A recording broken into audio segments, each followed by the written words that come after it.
We are lighting the candle, a world that works. I'm Bill Correll here, and I'm with my dear friend Jan Jeremias. And so I think today what we're just going to do is leap off the cliff of linguistics and empowering language and see what we can pull from, whatever seems to be going on in the world.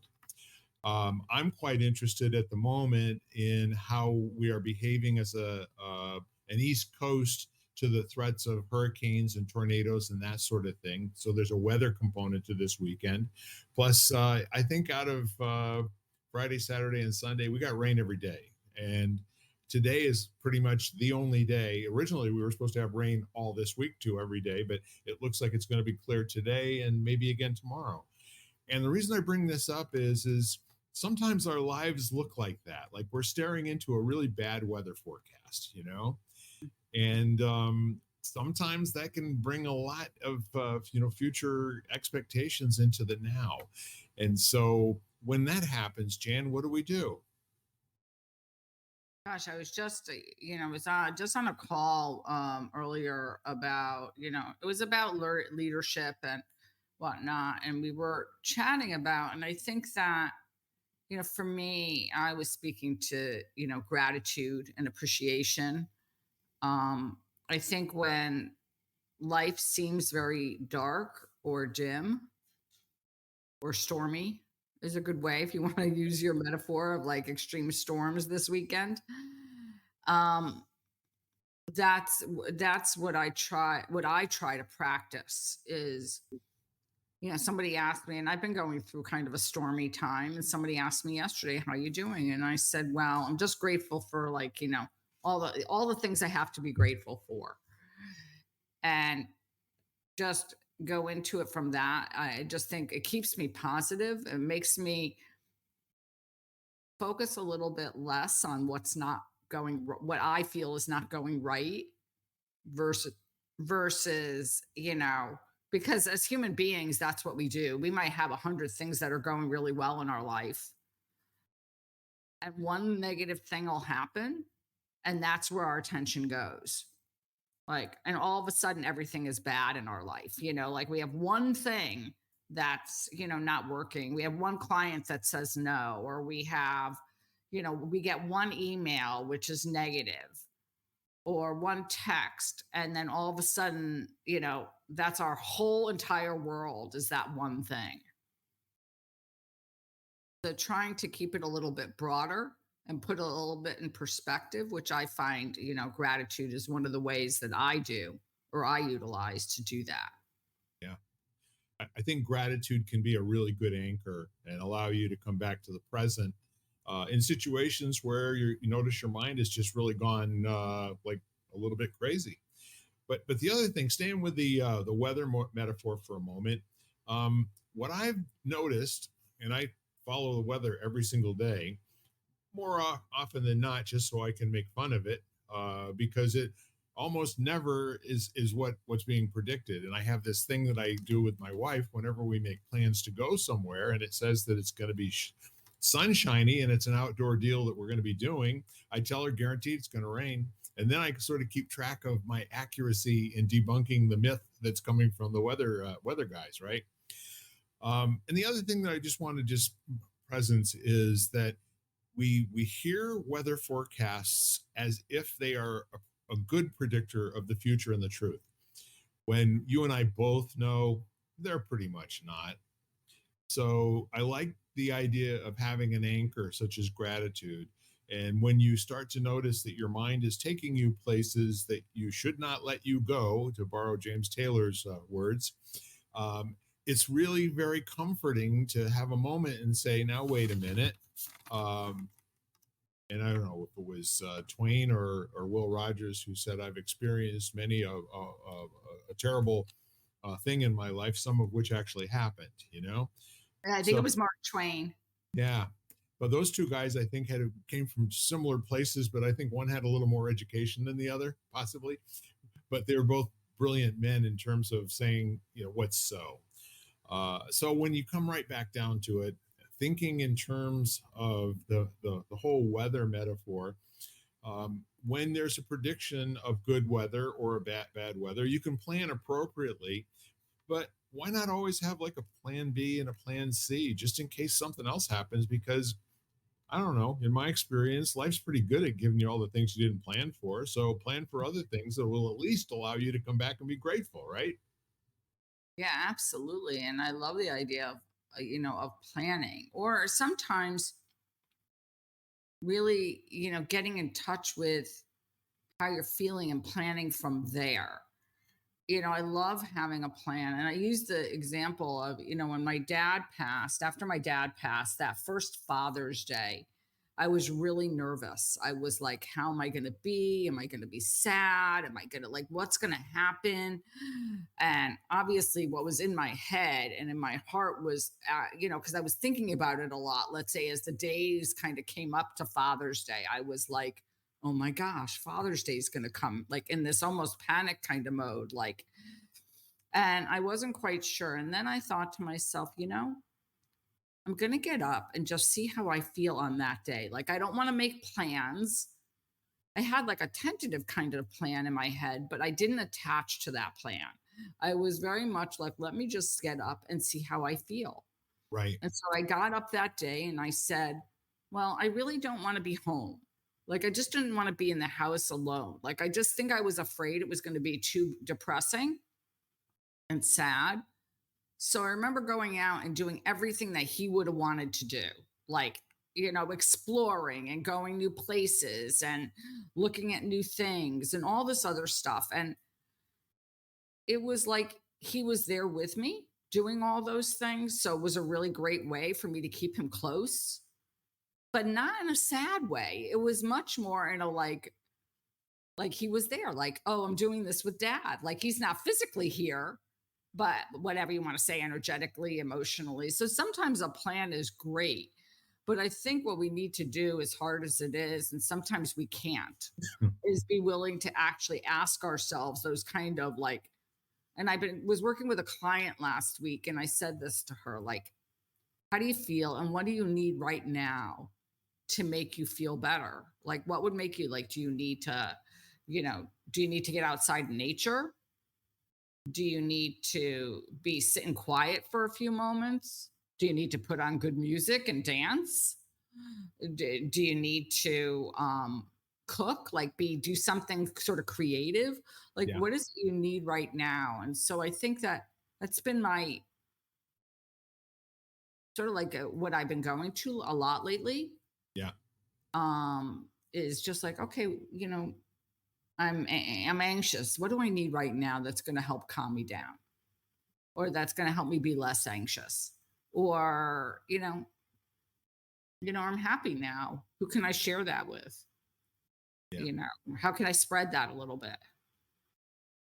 So, as you were describing what you did, just kind of celebrate Father's Day by going out and being with your father, driving around, did you pretend like you were lost a little bit? I mean, I did. I did. I did. I did. And I also ended up doing things like, I remember I sat there and I printed out a map. I don't usually, I love maps, but I don't own many maps anymore.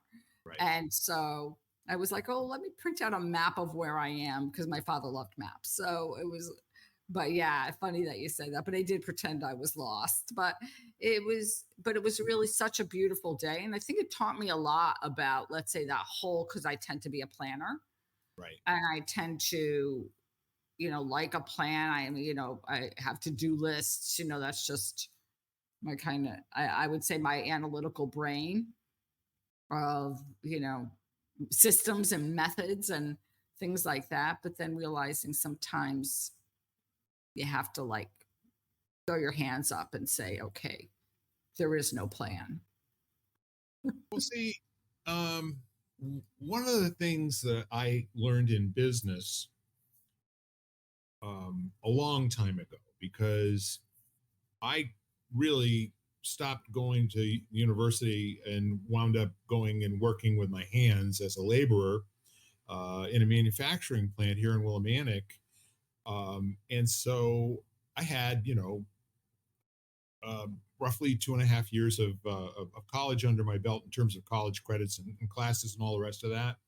I actually had more than that because I went to University of Connecticut for a year, where what I really got out of that was how to smoke pot, drink beer, and date women. Okay, and play golf. Okay, so those that wasn't too terrible, but I didn't know it at the time. I had to come back to Connecticut in order to meet my wife, so I could have the life I have now. All of it was perfect, just the way that it happened, even though it was very traumatic. So I think where I'm going with this whole notion of being in a position that I would not have said that I was comfortable in a lot of the times, I just kept pushing ahead, and so I went for jobs that had more responsibility. Did I think I could do it? No, I knew I could do it, under the correct circumstances. So my whole life was about getting the circumstances lined up so that I was successful in whatever this new thing where I jumped into the deep end without knowing how to swim over and over and over again. But what I did do that was really, really smart, it's almost like Who Wants to Be a Millionaire, where you've got to phone a friend, and that you're public about what you want to accomplish in your life, so that it's not really usual for people like you and me, Jan, to have an off day and for it to last for an indeterminate period of time. So having the first step in the plan to fall to, and while you're in that first step, doing two things: reading the room and then reading yourself as to whether or not it's the right time and the place for what you were planning to do, or is this a good place to maybe invent something new and different. And I can say that that's what I was doing now, but at the time I think I called it figuring it out. You know what I mean? So just continuously not quitting and not giving up, and if people weren't going the direction, rather than using force, I get into a conversation like, where do we want to go today? What's going to work? Okay. I use that what's going to work an awful lot. And there were times when I didn't have that available to me. It was like not remembering to be grateful, because I didn't have that going for me back in those days at all. Uh, I just, knew that I was over my head and I didn't know what to do next. And sometimes it occurred to me to ask people for help. No, I Those love turned out to I be okay. I love that idea of asking people for help. I think that we have a very poor, um I want to say, perception or idea of what uh, of of help. I think that people look at it as weak. It creates a lot of fear and anxiety for people because they have to admit that they couldn't do something. Right. And sometimes it's the biggest blessing of all is, this whole idea you can give to someone that it's not considered weak. It's actually considered being very strong to me, being able to ask for help, Right. because there is this feeling of like, well, just because I need help doesn't mean, it doesn't define me.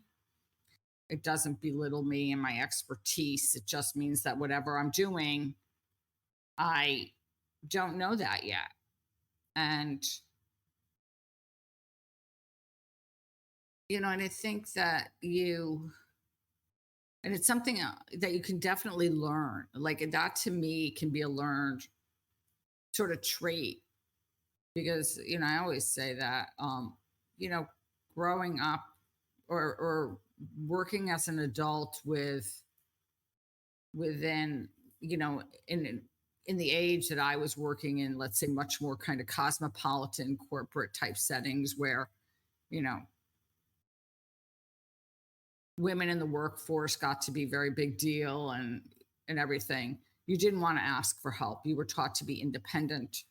You were afraid that men were going to come back and say, that you were, think you were less because you were a woman in this role versus a man in the role in that job.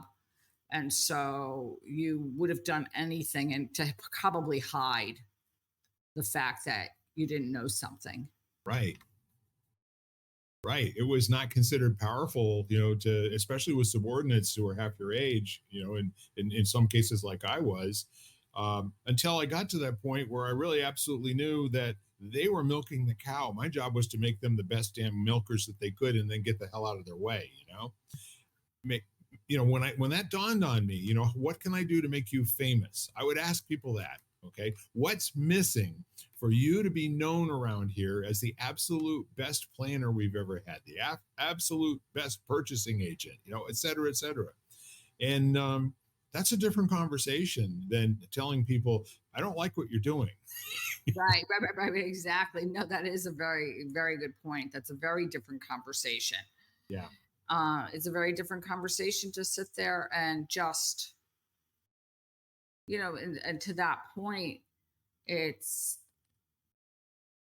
and the whole, like, whether it be happiness, like what can I do to make this, this place or this, whether it be in a job or this environment, a more joyful place for you to be. Right. And I think that to that effect is if we could shift people's focus to working toward their strengths, like one is recognizing what they're good at, and somehow even if it's changing it so that becomes more dominant, I think people will end up feeling a lot more content and being able to weather the storm a lot easier. Not to say that, that between that and asking for help, right? So then, this is my strength. I do this really well. This is something that I have a challenge with. And can I find someone in my life or outside my life where that's something that they love to do? And Yeah.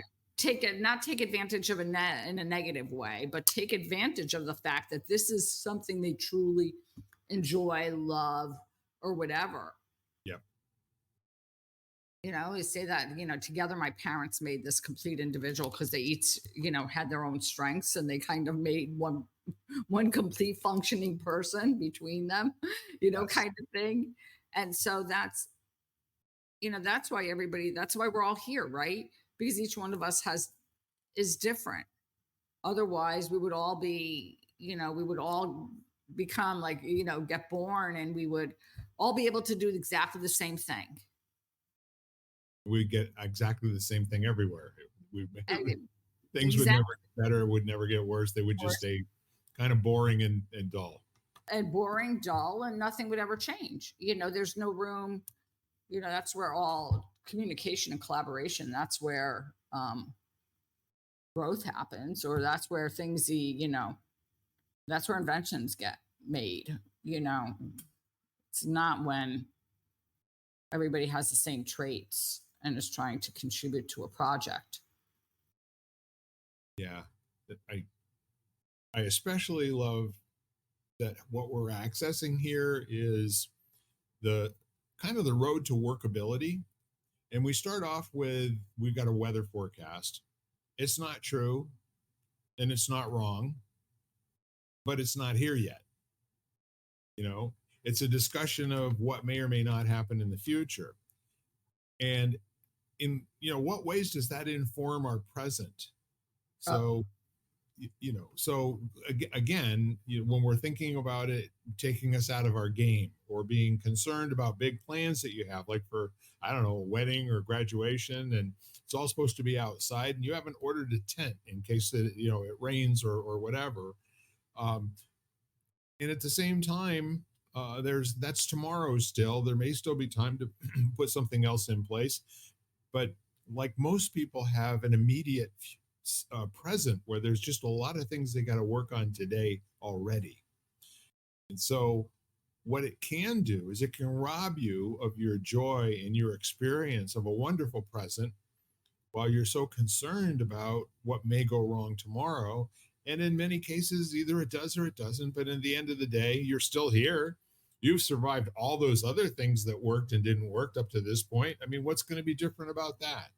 Well, it's interesting because I love your wedding and now, your wedding, because I was listening to a podcast not too long ago when she was talking about that weddings and, about that whole idea of planning and also worrying about things like that basically you have no control over, like the weather. And so she sat there and she was like, realizing, okay, especially if you've done everything you can do. So Yeah. especially if you've actually said, okay, well, I do have a tent in case it rains, or I have paid for everything, and I have contracts for everything, kind of thing. And I was talking to a friend whose granddaughter was getting married, and there was a lot going on. The wedding looked spectacular, and supposedly everything went off like without a glitch. But I remember sitting there and saying to her, "What's the most important thing?" And that is that they're married in the end. No matter what happens, is the fact that they love each other and they're married. I said, that's the most important thing. Yeah. So it's kind of shifting people's focus a little bit.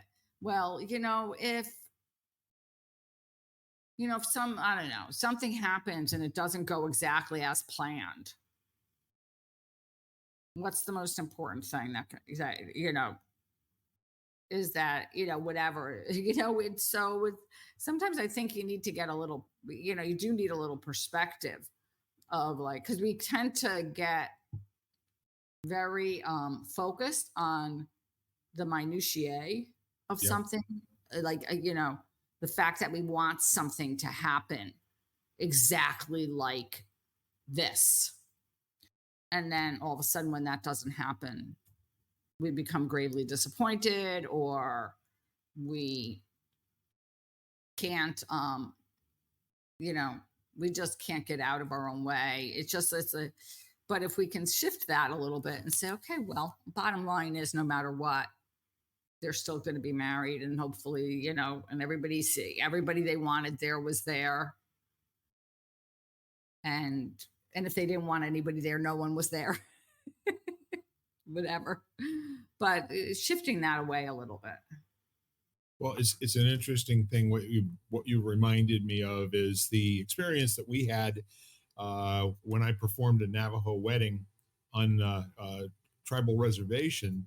For my son-in-law's family put the whole thing together in terms of the location. They built a shade hut outside. It was basically an open end facing east, towards the sunrise, et cetera, et cetera, et cetera. All those things that are all part of the Navajo, uh, uh, you know, um, the traditions. And there were many things that we found out. One is that the bride's family is responsible for all the food for for the wedding, and what that looked like was, I paid for everything. We bought a couple of sheep, and we had all of this stuff they used to make fry bread and just lots of other things like that. And it was also a Navajo tradition, for the bride to be to slaughter the first sheep. And so my daughter did that. She, with love in her heart and tears in her eyes and bawling like a baby. I wasn't there to see it, but she told me all about it afterwards. And all the Navajo in-laws that were there were so impressed with her and her ability to just do what it takes for her family, to provide for her family. And so that happened. And then we get to the point where we it's time for her wedding ceremony, and they call me up and let me know about an hour and a half before we're supposed to be there. I need to get there a half hour early because I'm going to be performing the wedding ceremony. And I was like, okay, I wonder what's involved with that. So we drove the 45 minutes to get there, and they took about 20 minutes, kind of explaining the ritual. And there was some stuff with bee pollen and with this significant woven basket, that we had to, do some things. And it was 115 degrees out and over 120 people in this shade hut. But along one wall were about 15 or 20 of these tribal elders, all women. And so we get into the ritual that they had mentioned that we needed to do. I'm on my knees in front of Heidi and Tyson. Tyson's to my right and Heidi's to my left. They're both dressed up in traditional, Navajo Indian wedding garb. My daughter's wearing a rug dress, a carpet dress that had been probably made in the night around 1900. She had, these traditional moccasins that hadn't been worn in a wedding since Tyson's grandmother was married, whatever year that was, in 1935 or 1940. And so it went, and there I am in front of them, and all of a sudden, we're doing what we were told to do in the order and everything, and start hearing all this murmuring and all the elderly tribal leaders over against the wall. You can imagine the din, of all of them. Heidi leans into me. She says, "Dad, I think we're doing it wrong." I looked back and I said, "Look, none of us have been here before, but whatever happens, I'm sure when we're done, you're going to be married. So let's get over it." So, when all was said and done, we got, a standing ovation, because not only were they married, but they got through the first turmoil of their life where something or someone from the outside was trying to upset them. And they were still powerful in the moment, and they got through it. And turned out that all the murmuring was to do that, was to give them that experience of what it's going to be like when they hear other people criticizing, or angry, relatives, or what's going on in the world outside, or politics, or what. None of that has anything to do with your marriage. So focus on that first. Focus I on thought that. it was so cool. Yeah. That is extremely cool. And what a great lesson, for them. And I think any experience that we have where we get any sort of realization or light bulb moment, because they're all around us if we choose to see them. Yeah. Yeah, I think I've mentioned before that, I remember when I first started teaching yoga, I would plan out like all my classes, like literally the exact sequence I was going to teach and what I was going to teach in what order.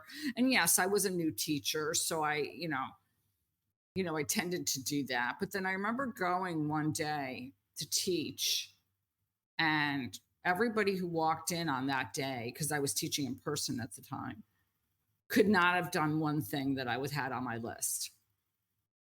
And all of a sudden, I remember standing there, or sitting there in front of in the room with all these people, thinking to myself, like, oh my God, like those few seconds of like panic. I'm like, oh my gosh, what do I do? Yeah.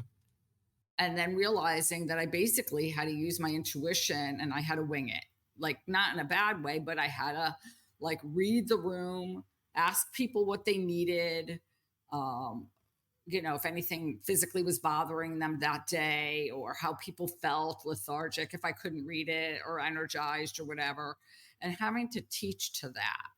And I remember that was when I learned that no matter how much you plan, you never know who's walking in front of you and who's going to walk into the room. It was Yeah. like, okay, I can plan this all I want, but the bottom line is I have to like communicate with other people to figure out what they need at the day, because this isn't about me. Like Right. that's where also it wasn't about me. It became much more about them and what their needs were, which is what yoga is. And as a teacher, that's what I'm there to guide them toward, is like, to get them to a place where they feel more at ease. And, you know, and yes, through the years, I've gained a lot of intuition. So usually what I need is what my students need. It just happens to be like that. But in the beginning, I remember being very daunted, but then leaving and thinking to myself that was the biggest gift I could have been given, because it was such a growth opportunity for me in my teaching and becoming a better teacher and a better whatever guide or whatever, however you want to call it. Because otherwise I would have been, teaching to that, 8 poses on my printed out sheet for the next, how many years. Yeah. you know? I think that's an excellent way of bringing up another metaphor, in that life is dancing. Life is not doing what you do and forcing your way through and just bowling it off. Life is about elegantly and gracefully dancing with what happens, to the extent that you possibly can. But in all of that, it's so important, calmness and joy and all of the other intentions that you have that would supersede the reactionary type stuff of being afraid or losing your mind in the moment, panicking, all that, those are not authentic reactions. Those are the reactions of somebody who's very young and unprepared to be in the circumstances that you're in. But why is that we experience those things all the time? Well, see, there it is. That's what life's all about, is how do you dance in the face of all of these, pretty human responses that you have to situations that you're neither used to, nor do you feel like you're prepared for. So that's kind of, the dancing metaphor for me is one that works really well. I love that, Bill, because when you said that, I'm like dancing in the rain. Yeah. Like that whole idea of can you dance in the rain? And some of it is that very childlike kind of mentality, like a playfulness to it. I lived in the city. I lived in Manhattan for many, many years. And I made my two favorite rain stories, or two kids stories of like not kids I knew. And one day I see this guy in a business suit, walking you know, his little girl or little boy. It was like in the morning. So he was going on his way to work. So he must have been dropping him off at school. They were like 3 or 4. So they weren't necessarily school aged yet. And I remember, I think it was a little girl, and every puddle they walked by, she had to stamp her feet in, Yep. like if she had to go through the puddle, and him trying to be patient, saying, honey, we really don't have time to dance in every puddle, kind of thing. But that image, as you were talking about, like that whole thing of dancing and everything, that's what came to me is this: can we be open to like stepping in the puddles, like getting your feet wet? Yeah. And the other image was this little boy who, from Sesame Street days. So there he is. He's walking down the street and he's lifting up all the garbage can covers. And the father saying to him, I'm telling you, honey, Oscar doesn't live on this block. It was so hysterical as I watched this guy in a business suit and the little boy like picking up every garbage can cover and him needing to get to work and trying to be so sweet and patient, but like sitting there going like, Oscar doesn't live on this block. Like he just doesn't, it was so funny. Yeah. That whole idea of like almost being kid like. When you're a kid, that ability to explore and be curious and learning is like everything is a learning experience. Everything. Yeah. The fact that the door opens like that is a learning experience. If I may, Yeah. I'll just tag on to that. The whole notion of dancing is both a demonstration of being powerful in this moment, being pretty sure that you can't be, or are not powerful. So what do? You dance. You figure out where's it going. How do I, instead of resisting and all that. And so you're also inviting and invoking a future that's very uncertain. When you're in a situation that calls for fight or flight, and you choose to dance, it's kind of an interesting thing that now, okay, I got through this. Now what else is coming here? And then at some point you start to figure out that this isn't an unusual situation. This is just how life shows up. So the notion of being a kid and stomping in every possible puddle that you can see, and then being an adult that kind of encourages that behavior, but can you do it more quickly, please? Right, What, right, exactly. what I like to call riding the horse the direction that it's going. Right, exactly, exactly.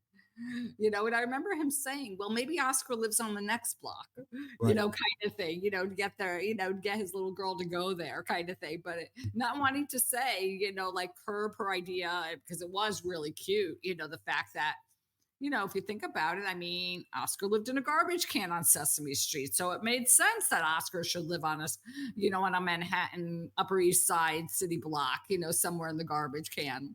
It's Or logical. could be a distant cousin. Right, exactly, exactly. But as you were saying, I have I have a a phrase that I have that I leave out all the time. And this whole idea of stillness and, can we get to a place of within ourselves that's, somewhat like you might want to say is quiet, stillness, just a moment, a breath, a pause. And I have, stillness is dancing with the divine. It's the divine aspect of ourselves. It's the part of ourselves that's kind of spacious, that's not attached, that doesn't get phased, that um so it says stillness is dancing with the divine. So since we're on the mode of dancing, um and there's something, freeing, explorative. And when we're kids, we do. If you think about like just spinning and getting dizzy and just thinking that it's hysterical, when you would like just spin around in circles and then fall down on the grass, and you thought it was so funny. Yeah. And you would just belly laugh, like the fact that you had fallen down on purpose, like um, but there is that whole element of dancing because it's very freeing, very expressive, and very yeah, freeing, expressive. It's um in general, you can work out some of that probably, uncomfortableness, awkwardness. Maybe we should encourage dancing at work, Yeah. like or dancing more at home anyway. Dance with your kids, see what happens. Or just imagine dancing, you Or just know. imagine dancing, right? Another way to access that is if you'll engage me for a moment, I'll ask you a question. Jan, what do you love about your life? Oh, what do I love about my life? I love the people that are in my life. Like the people the community of people that I've built around me. Um, I love my pets. Um, I love where I live and the fact that, it's beautiful and I get to look out at this unbelievable scene every morning. What else? What do you love most about your life? Oh, what do I love most about my life? Me. And what do you love most about you? Um,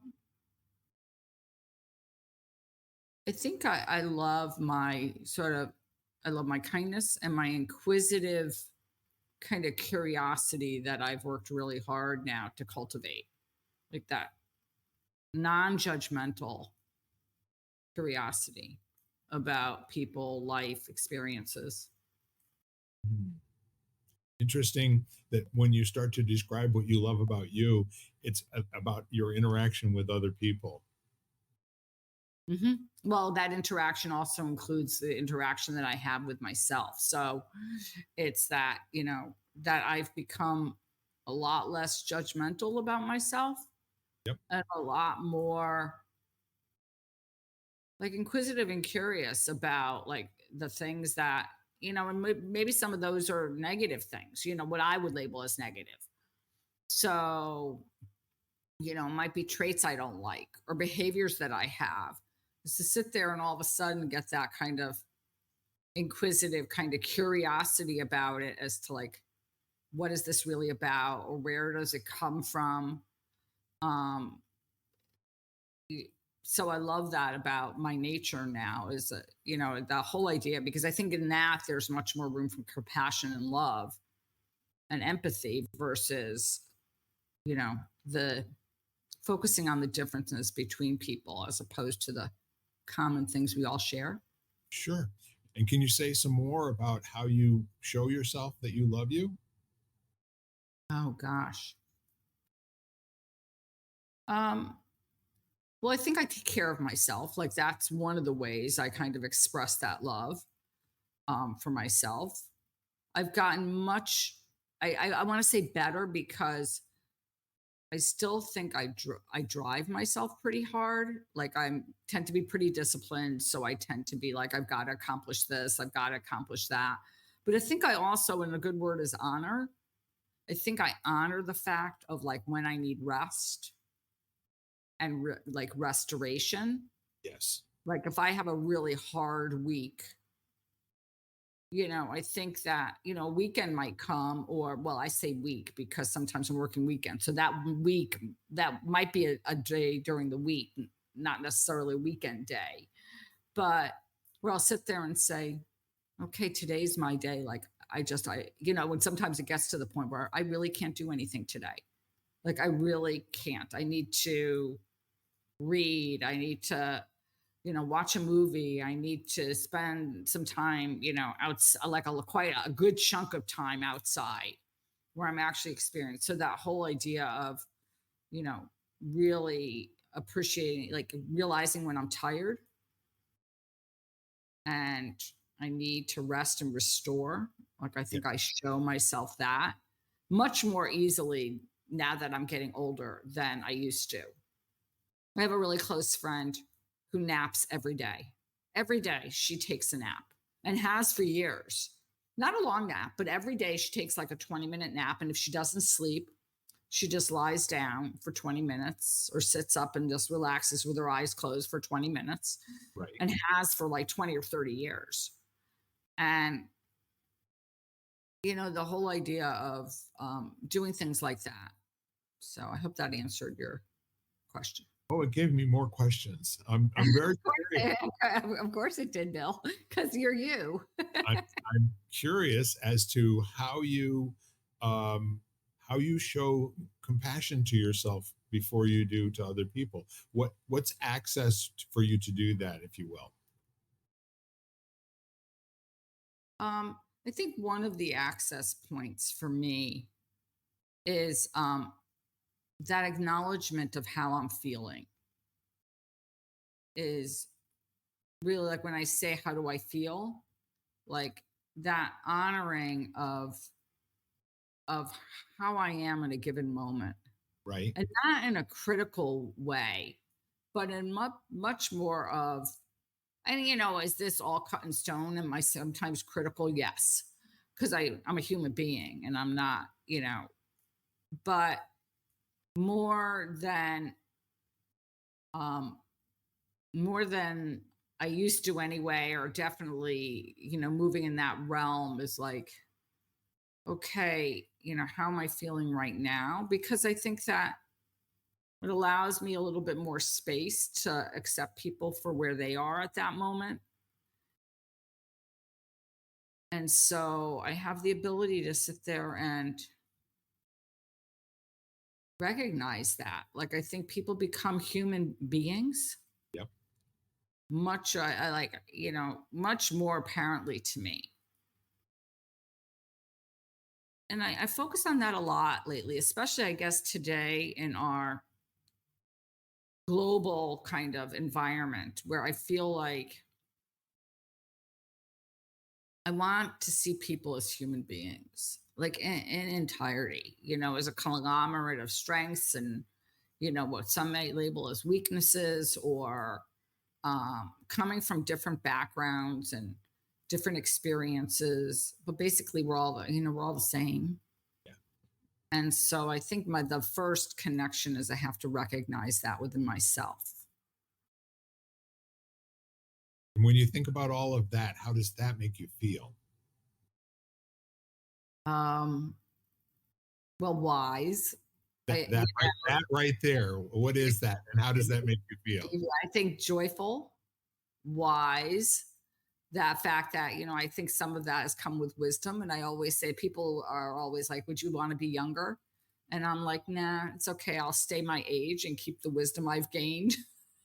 Thank you. I've, I've worked really hard for this wisdom. A lot of scars, yeah, for sure. Exactly. A lot of scars. So I think that's, yeah, I think it also gives me hope. I think I become more hopeful because I was just on I was just on that meeting, and I said that they asked me why I joined the group that I was in.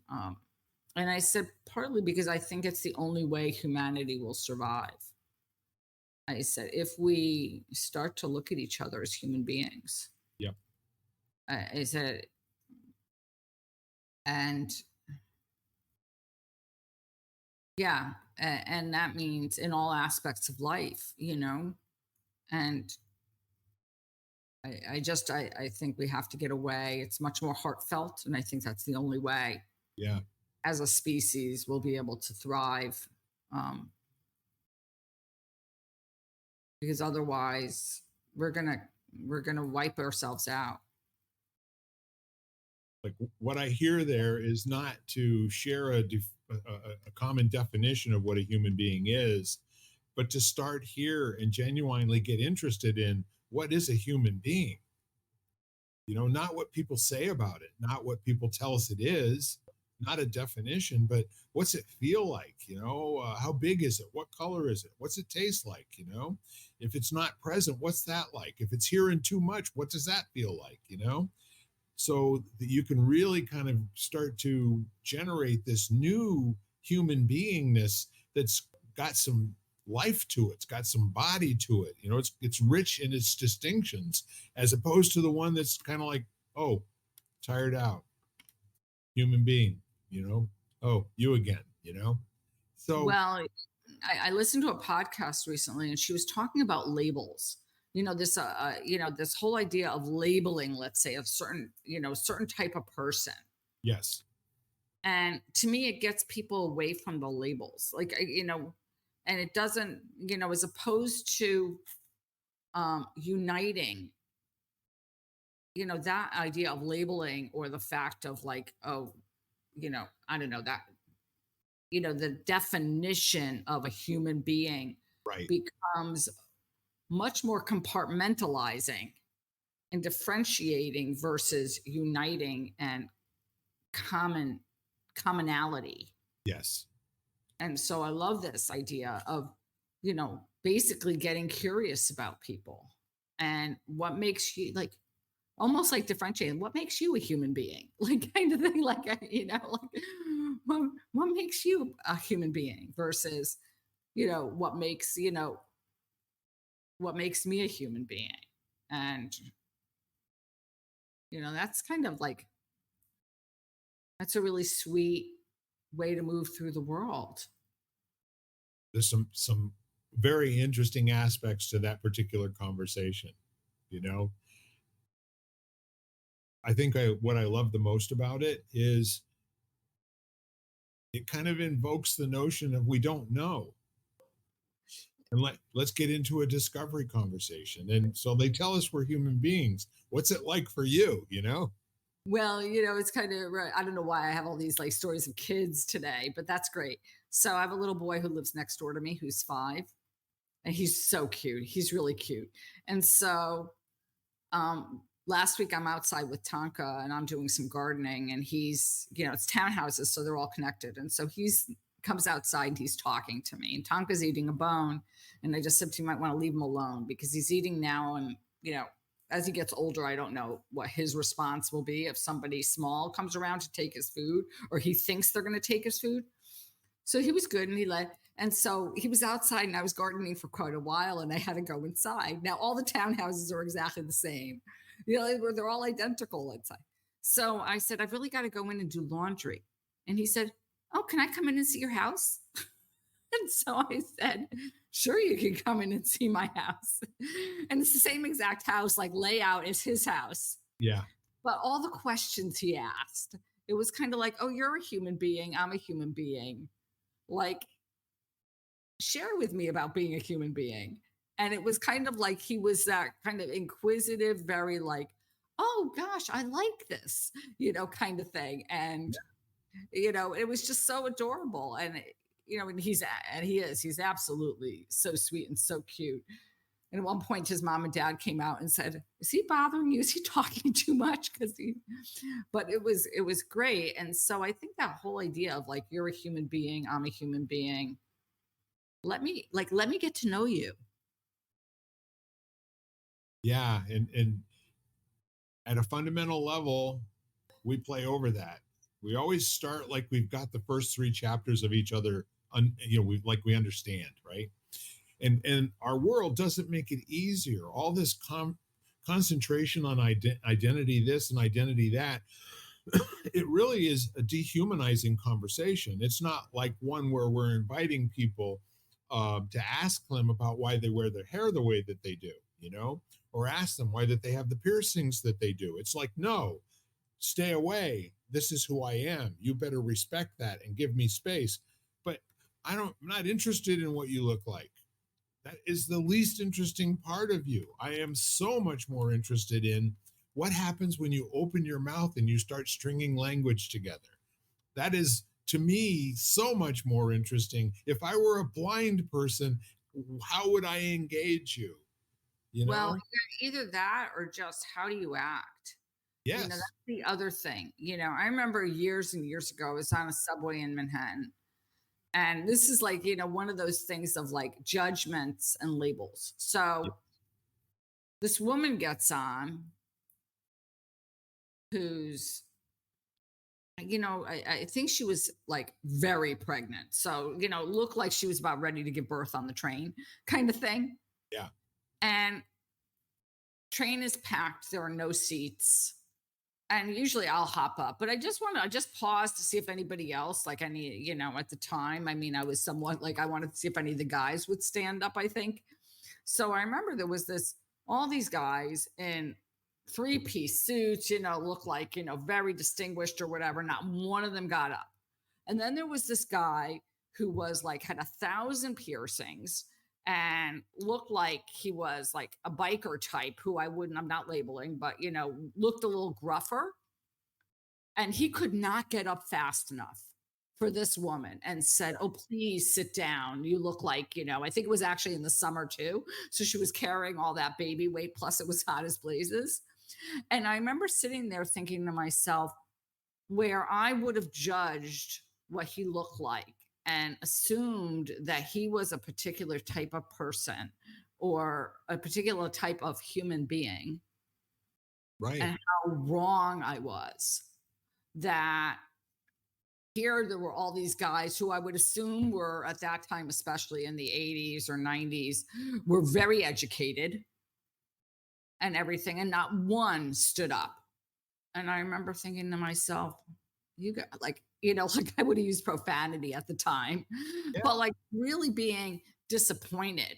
And it was such a like all of a sudden that was like probably one of the profound moments because I probably was in my early 20s and I was just starting my work career. And I remember thinking to myself, oh, like all of a sudden that whole idea of judging other people by their cover about how they looked Right. versus their actions and their words.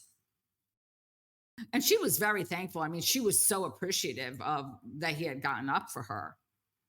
It wasn't like she was like, "Thank you so much. I so appreciate. Yes, I really could use to sit down today." And had he not done that, I know I would have hopped up because I wouldn't have sat there and looked at her. But I was just curious to see whether anybody else was gonna like, hop up. But I remember really it changed the way I looked at people. Yeah. And so, can we go in and not, like you said, have 3 chapters of the book already written before that person ever even opens their mouth? Yeah. Yeah. And unfortunately, the way we do things as human beings is it's an empirical life. We have to have evidence for things to condition our behaviors so we survive. If we don't, in some ways start to make some judgments, we won't be here. Okay. And this is not anything other than how the species has gotten where it is. Notice all the people that are not here right now. Hmm. You can't. Right. So the point is we are here, and it's kind of like I use the squirrel analogy. Every time I drive down the road and I see a squirrel that's been hit by a car, it used to bother me a lot until I figured out that that's the elegance of how the world works. That DNA gene pool deserved to end right there in the middle of the street where it did. The ones who continue and persist do not have that behavior, which basically means that gives them a stronger gene pool that's going to persist and be around for a longer period of time. Hence, that's why we have a lot more squirrels than we used to. Okay. We have a lot more cars too, but so you're constantly challenging the edges of it.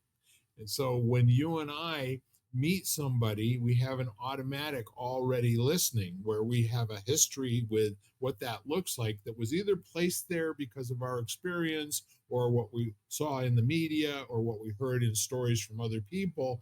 And the whole challenge is always to take that, the wet fish that's slapping you in the face that you immediately think, wow, am I having that thought? Let's find out who this really is.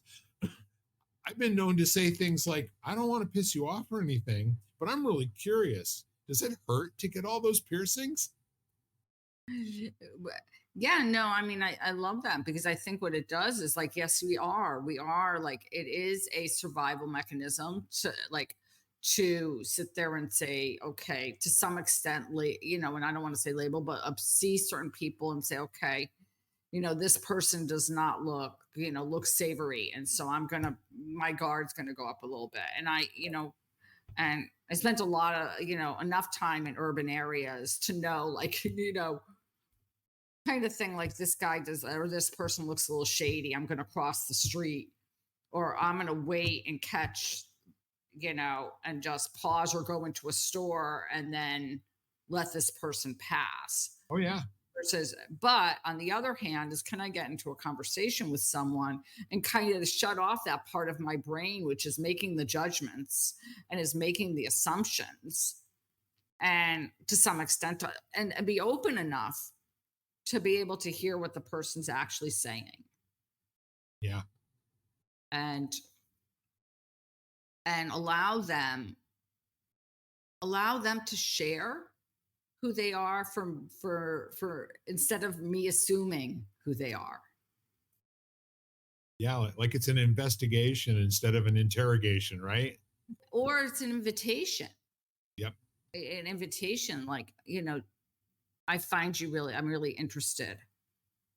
And that might be just getting on a meeting and someone shares something and you're like, "Oh, can we hop on a Zoom sometime because I really want to get to know you. I love what you shared. And I'm curious, I want to learn more about you." And I like it, Matt, like invitation. I like this idea. I want to learn more about you. Yeah. Like that whole idea of discovery. Well, I love it. And here we are again. I know. That like flew by, didn't it? Yes, it did. Yes, it did. It did fly by. So leaping off the cliff as we did in a linguistic kind of a dance, if you will. We can say that now. We've earned the right to say so. Of kind of combining our thoughts and experiences and just metaphors that we can come up with to give people some ideas of where you start to entertain empowerment, where you start to entertain, and that literally means being, filled with power in a situation where there is none. You don't go to the store and buy this by the pound. You have to generate it from nothing inside of you, the way you generate love, the way you generate laughter and joy and happiness. All these things come from inside of you. And the more you can have access to creating those instances where you now have that moment of joy that you got to by accessing repeated different questions about what do you love about your life, to get to that point where you just had this most, it was a glamorous, beautiful smile Mhm. on your face. Thank you. Thank Yes. you. No, I love what we shared because I think that if we can, if you can get people to that point, then I think then life doesn't become so harsh and hopeless, because Yeah. that's what I've been here. I'd heard over, I think quite a bit during the summer about people who really um, are hopeless. And that bothers me. My Yes. whole goal with what I do is to empower people. And to empower people, my my expertise, it's health and, and wellness. But eh, I think that if we come from a place, of Yes. that joyful place, then we recognize that there's not much missing in our lives, that there's really not much we need. Like, we really have everything we need. When I was in my teacher training, I remember we had this guest teacher, and she walked around or she said that day, and it's interesting, it was a long time ago, and it's interesting what you remember. And she said, yoga is the state of realizing that nothing is missing. And I remember still that kind of phrase. And I don't know, thinking to myself, oh my gosh, how do you ever get that? Like, how do you reach that state where you recognize that you're not missing anything, that your life isn't missing anything? And then we just got there. Exactly. And a thought to leave you and our listeners with is that there's a state called joylessness. That's correctable. Even hopelessness, that's correctable too. But if you're in resignation, you've got some wrong beliefs, and you need to start over from scratch and work at getting to those other two states and creating this access for yourself, because hopelessness comes from a recent set of experiences where you're now predicting it's not going to work out. And resignation is you're pretty damn sure it's not going to work out. So what's the bother, and why try?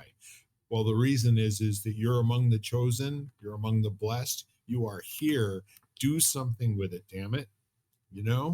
Enjoy this life that you've got. Enjoy it. And if you're in resignation, this is who I'm talking to. If you're in hopelessness, help the people who are in resignation by asking them a simple question. What do you love about your life? Love it. Yeah. That's all I got for this week. How about you? Okay. No, I think it's a great place to end, Bill. All right. Well, bless all of you. And I hope that you are in touch with and experience just what a great blessing you are to the world and how blessed your life is. We are lighting the candle, a world that works. And by golly, it does work, doesn't it? Yes, it Bye does. for now, y'all. Bye-bye, everybody. You've been listening to Lighting the Candle, a World That Works, part of the Exvadio Podcast Network. You can catch every episode as well as the rest of the network at exvadio.com, the Apple Podcasts app, Google Podcasts, Spotify, iHeartRadio, Audible, Amazon Music, and wherever you find podcasts.